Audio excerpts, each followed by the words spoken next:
And our second main topic today gets submitted to us by Kyle Arking, who writes, a new Guardians of the Galaxy video game was announced, and I noticed a lot of people online complaining about the characters not looking like the actors from the movie. I don't think they should, since it's not the same universe. Do you think the video game characters should look like the ones we see in the movies? Thanks. All right, thanks for saying that in, man. And yeah, new Guardians of the Galaxy game announced. Sounds pretty cool. I like Guardians of the Galaxy very much. This reminds me, Rob, you remember, I guess it's about a year ago now when that Avengers game came out and they finally showed the first footage of it and everybody was like, wait a minute, because everyone was expecting this new Avengers game that was coming out, that it would be that Thor would look like Chris Hemsworth, that Iron Man would look like Robert Downey Jr., that Captain America would look like Chris Evans. And a lot of people got very upset because the game company did not make expectations clear. This is not the Avengers movie, the game. It's a separate thing. It's a different thing. Much like Spider-Man on PS4 and PS5 is not the Spider-Man from the movies or anything like that. It's its own individual, unique story and world that they're telling. With Guardians of the Galaxy, they seem to be doing the same approach. This comes to us from the folks over at Screen Rant who write, Marvel's Guardians of the Galaxy will establish its own unique universe, according to developer Eidos Montreal. This might be surprising news for some fans who likely assume that the new game would neatly fit into the Marvel's Avengers canon.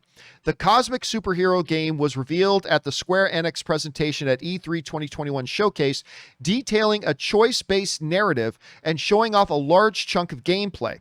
The game is mostly inspired by Guardians of the Galaxy comic books, with the characters' appearances translating directly from the pages of the comics. So not only is this game not connected to the movie universe, it's also not connected at all to that other Avengers game. It's its own unique story. Should these characters in these games look like they do in the movies? No, they shouldn't. Not unless it's supposed to be connected, canonical story. If it's supposed to be connected and canon with the MCU, then by all means, they should look the same. But they're not. They're not supposed to be part of the movie universe. These aren't supposed to be those Guardians of the Galaxy. This is the comic book iteration. And honestly, I like that they're doing it this way. Not everything under the damn sky has to be shared cinematic universe. Look, again, Rob, I go back and point to that Spider-Man game that we were talking about, right? Right. That Spider-Man game is a great example of that. That Spider-Man game is not just a great game, it's a great story. And they're only able to tell this great story because it's not connected to the cinematic thing. This is why I go on all the time, why studios like Marvel and Warner Brothers should make some standalone individual movies more, because you can tell some great stories when the storytellers are free from having their handcuffs on, saying you have to stick to what's going on in the shared cinematic universe. So I'm fine with that. The more interesting thing to me that it was that this Guardians of the Galaxy isn't connected to the other video game.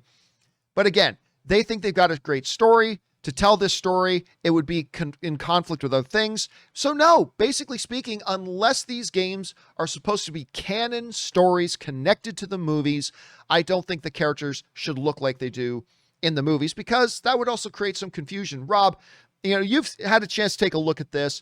Do you think, understanding how popular the MCU is and the actors who play them, when they make games like this, should it be important to them to make these characters look like the actors who play them in the movies? I don't think so, because if they look like the characters in the movies, first of all, from a just a game production perspective, they'd have to pay for the likeness rights, which would up the cost of producing a game, because they have to pay all the actors. And second, then you wonder, is this canonical? Is this supposed to be in the same universe as the movies, like you were pointing out? And I think that, by going the comic book route, the games develop most importantly, their own identity. They've got their own in-game continuity that is unaffected by anything else. And I think that's the best way to go for a game. So the game itself establishes its own version of the Guardians that you can follow. And if the game is good and they do Guardians 2 and Guardians 3, then you get your own, like a new take on the Guardians that's unique to the game itself. And I think it's a better experience, really, because also there is a stigma, there's always been a stigma with games derived from movies. There's a long history of them. Other than maybe Star Wars games, a lot of them haven't been as good as we might have wanted them to be. And I think having a game having its own identity I think is important. And I like what they're doing. I like that they've taken designs from the comics, and there's been very many different designs of the Guardians over the years, but I think it's cool. I agree. All right, guys, the question is for you. What do you think about this? Like, they're moving ahead with these games. A Guardians game is coming that is not connected to either the MCU or the other games. I think it's great because it gives freedom to the people who are writing these stories to tell some great stories. But maybe you think there's advantages to doing it a different way. How do you guys feel about it? Jump down into the comment section below and let us know your thoughts. Okay, guys.